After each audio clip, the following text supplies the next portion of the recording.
आज दोस्त आप लोगों को हम त्रिकोणमिति पढ़ा रहे थे। इससे पहले हम आप लोग को 4 वीडियो जो है पढ़ा चुके हैं। आज जो है हम आप लोगों को अगले वीडियो में बता रहे हैं त्रिकोणमिति में जितने भी फॉर्मूला और थे क्लास 10 तक के लेवल में, उसको हम लोग सिद्ध कर दिए। मान सारणी को भी देख लिए और बेसिक सूत्र जो था उसको हम लोग याद करके उसको समझ भी गए होंगे, जो कैसे हुआ, कैसे सूत्र को हम लोग सिद्ध भी कर सकते हैं। आज जो है हम लोग त्रिकोणमिति में ट्रिपलेट के बारे में पढ़ेंगे।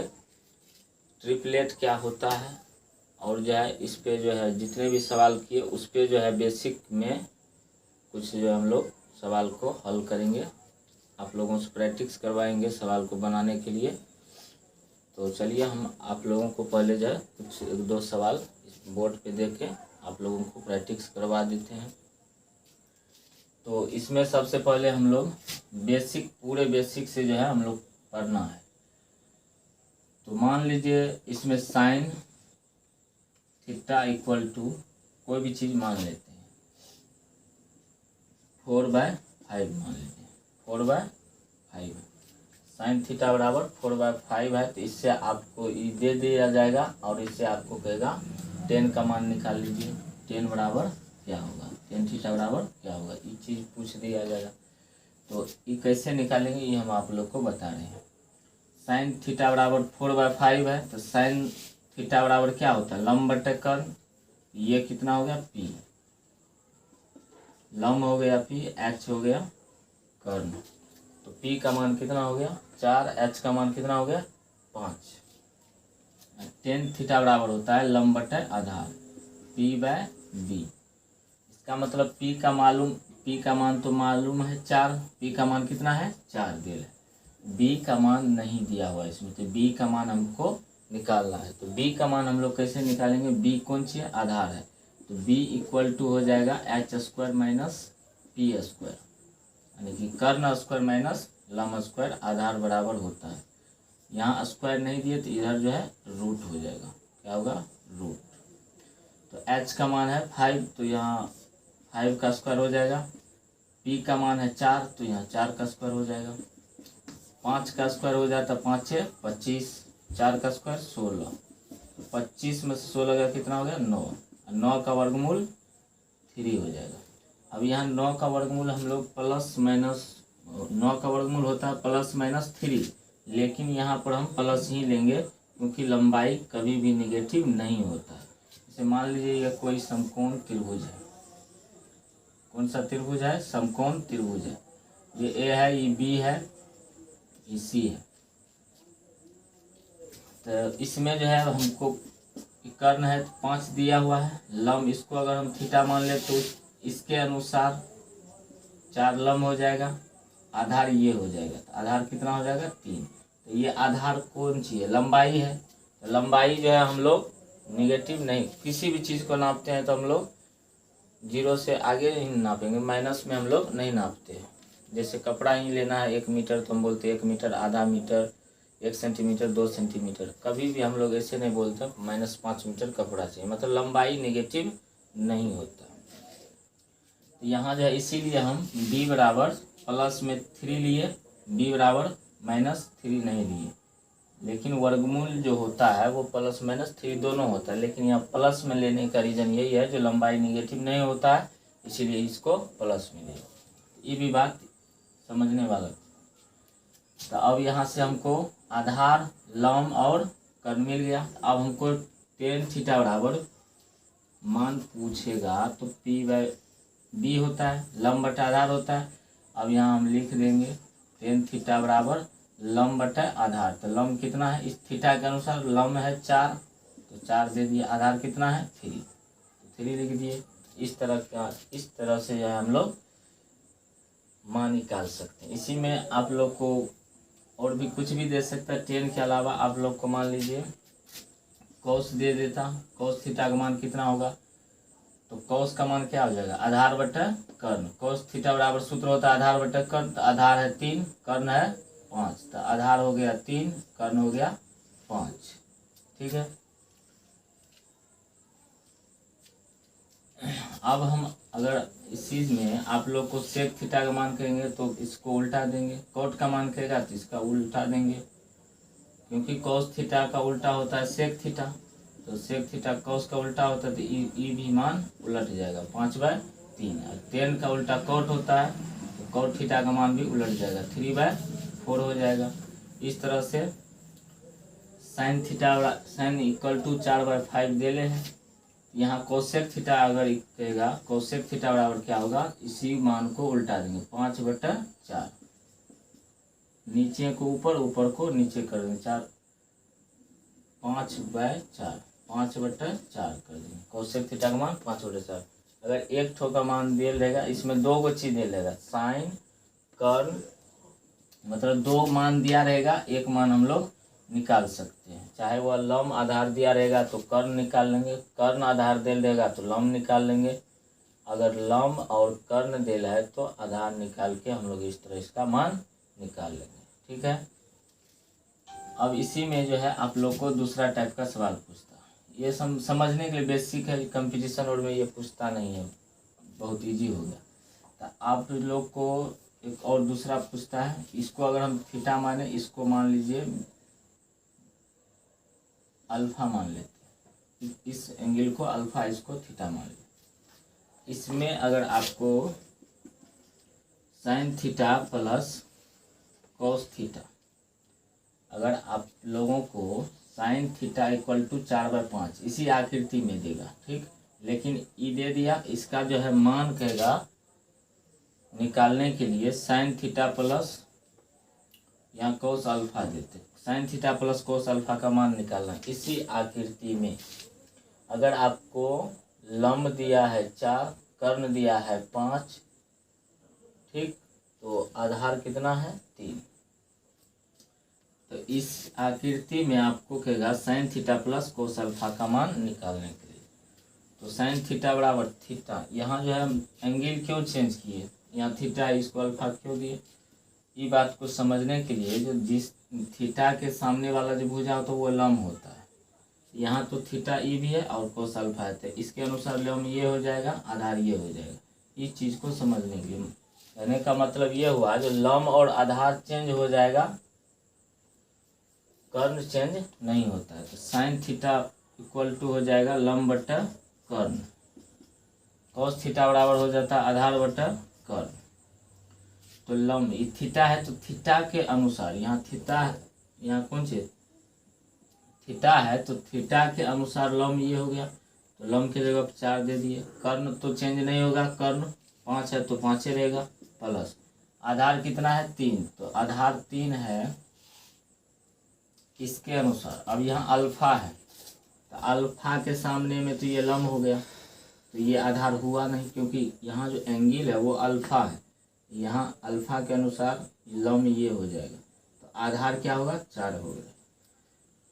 तो कोस अल्फा में आधार कितना हुआ 4, कर्ण कितना हुआ 5। अब इसको 5 का लॉसव 5, अगर नीचे हर सेम रहता है ना तो उसका लॉसव वही हो जाता है, हर सेम। यहाँ x रहेगा तो लॉसव x, y रहेगा तो y, 5 रहेगा तो y, 10 रहेगा 10, -10 रहेगा तो -10 रहेगा। वैसे माइनस जो है नीचे में रहता नहीं है, क्योंकि ऊपर प्लस रहता है, तो माइनस से प्लस में भाग देने पर माइनस हो जाता है।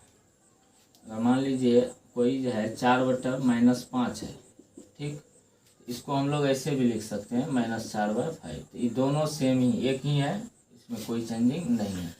तो माइनस ऊपर क्यों हम भेज दिए, इसका कारण है जो 4 प्लस में है, 4 कौन सी में है प्लस में, मान लीजिए प्लस में लिख दिए और नीचा में है माइनस, तो माइनस से प्लस में भाग देंगे तो क्या होगा, यहाँ माइनस होगा, क्योंकि भाग का नियम है ई दोनों को गुना करके ऊपर वाला उड़ना चाहिए। जैसे 4 में हम लोग 2 से भागा दिए तो 2 होगा, तो 2 गुना 2 तो ऊपर में पुर गया 4, तो उसी अनुसार ऊपर में प्लस नीचे में माइनस है, तो माइनस से अगर प्लस में भाग देंगे तो यहाँ क्या होगा, प्लस अगर देते तो प्लस गुना माइनस तो माइनस हो जाता है, यहाँ माइनस देंगे तभी जाके माइनस गुना माइनस प्लस हो जाएगा, इसीलिए नीचे का माइनस ऊपर कर देते हैं हम लोग। ऐसे भी लिख सकते हैं, ऐसे भी लिख सकते हैं, दोनों में अंतर कुछ नहीं। 5 5 का लॉस 5 हो गया, 4 + 4 8/5, ये हो गया आंसर। ठीक है, तो इस तरह से आप लोग अगर एंगल, यहाँ सबसे मोस्ट इम्पोर्टेंट बात है जो थीटा जिसको मानेंगे ना उसके सामने वाला भुजा लंब होगा। अगर इसमें ये थीटा ये भी थीटा रहता तब तो लंब दोनों थीटे रहेगा, तो तब तो दोनों का मान बराबर हो जाता है। ये 3 है तो ये भी 3, ये 4 है तो ये भी 4 होता है। लेकिन यहाँ थीटा है, ये अल्फा है, तो दोनों एंगल तो अलग है, इसीलिए दोनों का मान भी अलग होगा। अगर दोनों एंगल सेम रहता तो दोनों का मान भी सेम रहेगा, क्योंकि दोनों भुजा बराबर है तो दोनों कोण बराबर है, दोनों कोण बराबर है तो दोनों भुजा बराबर होगा। इसमें आप लोग को ये चीज़ बहुत अच्छी से समझ लेना चाहिए, क्योंकि लंब और आधार चेंज होता है जब थीटा चेंज हो जाएगा। तो यहाँ थीटा माने तो लंब ये, इसको मानेंगे तो लंब ये हो जाएगा। ये बात इसी के लिए हम ये सवाल दिए थे। तो आप लोग सिंपल भी निकाल सकते थे, ये हो गया। उसके बाद यहाँ से जाए पूछा जाता है जब कोई भी कंपटीशन में, चाहे आप एसएससी दीजिए या एनटीपीसी कोई भी दीजिए एग्जाम, तो आप लोग को यहाँ से जनरली स्टार्ट होता है। और एक बात हम आप लोग को समझा देते इसमें, अगर मान लीजिए हम sin थीटा = 5/4 लिख, 5/4 sin थीटा बराबर 5/4 लिख दिए। कोई अगर मान लीजिए लिख दिया तो सर इसका मान निकालिए, तो अब इसका मान निकल सकता है कि नहीं निकल सकता? हम इस पे सोचेंगे थोड़ा। sin थीटा अगर 5/4 दिया है तो क्या इसका मान हम अदर निकाल सकते हैं? Ten, cos, sec, cot, cosec का मान निकाल पाएंगे कि नहीं? तो ये चीज़ हम आप लोगों को समझा रहे हैं। यहाँ देखिए sin थीटा बराबर दिला है 5/4। sin थीटा बराबर होता है लंब बटा कर्ल। ऊपर क्या हो गया? ये हो गया लंब, ये हो गया कर्ल। समकोण त्रिभुज में सबसे बड़ी भुजा क्या होता है? कर्ण होता है। यहाँ जो है 90 डिग्री है, तो 90 डिग्री कर्ण का परिभाषा है समकोण त्रिभुज। कर्ण का परिभाषा क्या है? समकोण त्रिभुज में सबसे लंबी भुजा को कर्ण कहते हैं। एक तरह का से तो हम लोग ऐसे बोल सकते हैं।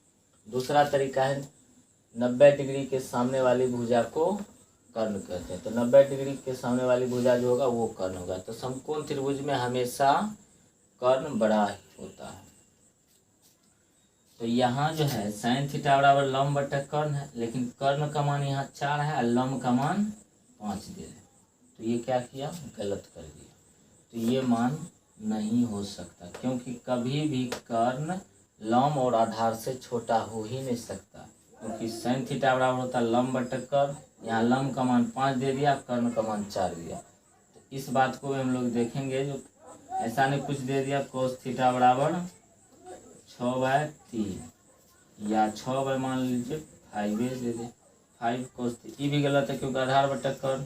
तो कर्ण मान कम है, आधार का मान ज़्यादा है, तो ये भी गलत आपने लिख दिया। अगर मान लीजिए इसको हम लेके चलेंगे भी तो गलत हो जाएगा, क्योंकि निगेटिव में आ जाएगा। मान लीजिए P है 5, H है 4, इसको लेके चलने तो प्रॉब्लम क्या हो रहा है सो देख लीजिए।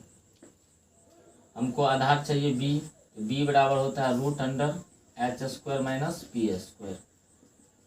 H का मान कितना है 4, तो 4 का स्क्वायर कर देंगे। P का मान कितना है 5।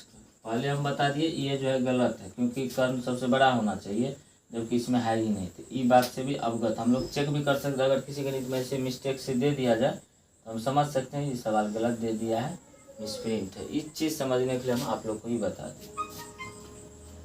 तो यहाँ 4 चौके 16 - 5 25 हो गया। 4 चौके 16 - 5 25। अब 16 में से 25 जाएगा, कितना होगा? -9 होगा। और -9 का वर्गमूल, यहाँ माइनस कितना आया 9, -9 का वर्गमूल हम लोग कैसे निकाल सकते हैं? वर्गमूल कहता है जोड़ा लगाइए तब हम बाहर निकलेंगे। जोड़ा नहीं लगा तो नहीं निकलेगा। तो हम दिमाग लगाते हैं इसमें जोड़ा लगाने का। -9 है तो -9 को क्या लिख सकते हैं? -3 × 3 लिख सकते हैं। तो गुना कर कितना होगा? दूसरा बात है जो -1 × 3 × 3 लिख सकते हैं, ऐसे लिख सकते हैं। ठीक है। अगर यहाँ पर माइनस दे देंगे तब तो माइनस माइनस प्लस हो जाएगा, तो प्लस का 9 हो जाएगा। पहला कारण तो ये तो होगा नहीं माइनस रूट अंडर माइनस 9। अब यहाँ जोड़ा लग रहा है, किसका लग रहा है? 3 का। तो 3 का जोड़ा लगा तो ये बाहर आ जाएगा, रूट में -1 हो जाएगा। ठीक, अब -1 का वर्गमूल 1 नहीं होगा। क्यों? क्योंकि यहाँ रूट अंडर -1 को हम लोग क्या लिख सकते हैं? 1 गुना -1 लिख सकते हैं, या तो -1 गुना 1 लिख सकते हैं। अगर हम -1 गुना -1 देंगे तो ये प्लस में 1 हो जाएगा। यहाँ तो +1 है नहीं, तो हमको -1 को लिख सकते हैं, तो इसी दो टाइप में लिख सकते हैं। तो इसमें जो है सेम संख्या का जोड़ा लगभग नहीं किया। वर्गमूल में हम लोग जोड़ा लगाते हैं, यहाँ 1 है, यहाँ -1 है, अलग अलग है तो सेम तो है नहीं, इसमें से बाहर ही आएगा। इसीलिए -1 का वर्गमूल हम लोग 10th क्लास तक नहीं पढ़ते हैं, इसको इंटर में जो है मान लिया जाता है, आई मान लिया जाता है, स्मॉल में आई। क्यों माना जाता है हम बता रहे हैं अभी। तो इस समझ गए, -1 का वर्गमूल नहीं आएगा। तो इसको जो है 3 और रूट अंडर -1 को स्मॉल में आई हम लोग मानते हैं। क्यों? क्योंकि इसको माना गया है आई इक्वल टू, इसको मान लिया गया -1। 10th क्लास में नहीं है, लेकिन इंटर में जब आप लोग जाइएगा तो आई बराबर रूट अंडर -1 है, इसको माना गया है। ठीक, इसका वर्गमूल जब नहीं निकल रहा था तो इसको जो है आई की जगह इतना बराबर आई मान लिया। आई क्यों माना? क्योंकि इमेजिनरी होता है,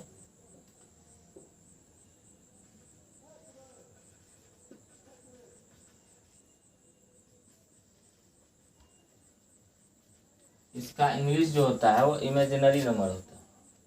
क्या होता है? इसको कहते हैं काल्पनिक संख्या। क्योंकि संख्या होता है 2 प्रकार का, पहला है वास्तविक संख्या, दूसरा है अवास्तविक संख्या। तो वास्तविक संख्या हम लोग जो है 1 to 10th क्लास तक पढ़ते हैं वास्तविक संख्या के बारे में, लेकिन अवास्तविक संख्या जो है जिसको हम लोग काल्पनिक संख्या भी कहते हैं, तो उसको जो है हम लोग 12th में फर्स्ट ईयर में कॉम्प्लेक्स नंबर एक चैप्टर है, वहाँ से हम लोग पढ़ते हैं। लेकिन 10th क्लास तक जो है काल्पनिक संख्या के बारे में हम लोग नहीं पढ़ते हैं।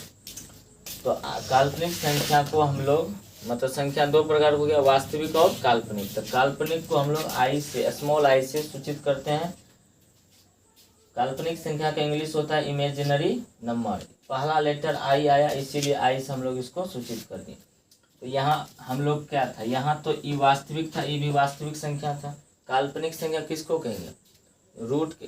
काल्पनिक संख्या को 2 तरीका से हम लोग परिभाषा कर सकते हैं। दूसरा तो पहला तो है जो काल्पनिक संख्या को हम लोग संख्या रेखा पर प्रदर्शित या दर्शाया नहीं जा सकता, यानी कि संख्या रेखा पर हम लोग काल्पनिक संख्या को नहीं, उसका स्थान नहीं बता सकते हैं जो किस जगह पर मान होगा काल्पनिक संख्या का। दूसरा काल्पनिक संख्या का है परिभाषा, जो परिभाषा समझो या मान लीजिए रूट के अंदर में अगर कोई भी निगेटिव संख्या आ जाता है, रूट के अंदर में अगर कोई निगेटिव संख्या आ जाता है तो वो संख्या क्या हो जाता है? काल्पनिक संख्या होता है। यहाँ जो है रूट के अंदर में -9 आ गया, इसीलिए काल्पनिक संख्या है। जबकि यहाँ पर हमने sin θ बराबर 5/4 क्या था? वास्तविक संख्या, इसको हल किए तो काल्पनिक संख्या। काल्पनिक संख्या क्या होता है? कल्पना प्रयोग होता है। जबकि यहाँ माने हम वास्तविक में, हमको आंसर आ रहा है काल्पनिक में, जो कि गलत है। इस प्रकार से हम कह सकते हैं ये sin θ बराबर 5/4 जो दिया है ये गलत दिया है, और दूसरा आधार ये है इसको गलत करने का, जो कभी भी समकोण त्रिभुज में कर्ण से बड़ा लंब नहीं हो सकता है। ठीक है, यहाँ तक आप लोग समझ गए। इस तरह से हम लोग मान निकाल लेंगे। तो इसमें भी आप लोग पहचान लीजिएगा, जैसे tan θ बराबर, अगर आप लोग को tan θ बराबर 3/4 दे दिया जाए, आप ये सही है या गलत है आप पता कर सकते हैं। आधार है, ये क्या है? ये लंब है, ये आधार है, लंब और आधार है। ठीक है, क्योंकि कर्ण इसमें है ही नहीं। लंब और आधार में आधार लंब से बड़ा भी हो सकता है, आधार लंब से छोटा भी हो सकता है। मतलब ये हुआ जो लंब आधार से बड़ा भी हो सकता है, या आधार जो है वो लंब से बड़ा होगा। जैसे यहाँ tan θ 3/4 दिया, अगर हम tan θ बराबर 6/5 दे दें तो यहाँ लंब कितना है? 6, और आधार कितना है? 5। तो 6 बड़ा है लंब, यहाँ इस कंडीशन में लंब बड़ा है आधार से, इस कंडीशन में आधार बड़ा है लंब से। लम और आधार में कोई बड़ा हो सकता है, इससे कोई फर्क नहीं पड़ता, क्योंकि कर्ण स्क्वायर बराबर तो उसमें जोड़ेंगे ना, यहाँ घटाने वाला बात ही नहीं जो माइनस में आएगा रूट के अंदर में। ये बात समझ गए, ये थीटा और अल्फा वाला बात समझ गए, सिंपल तरीका से कैसे हम लोग मान निकालते ये समझ गए। अब जो है इसके बाद हम लोग अब ट्रिपलेट के बारे में, जिसको हम लोग ट्रिपलेट इंग्लिश में ट्रिपलेट कहा जाता है, उसको पाइथागोरस त्रिक भी कहा जाता है, पाइथागोरस त्रिक भी कहा जाता है। ये कैसे निकाला जाता है, इसके लिए सूत्र क्या है और इसको हम लोग कैसे निकाल सकते हैं, ये जो है हम आप लोगों को अगले वीडियो में बताएंगे। ठीक है।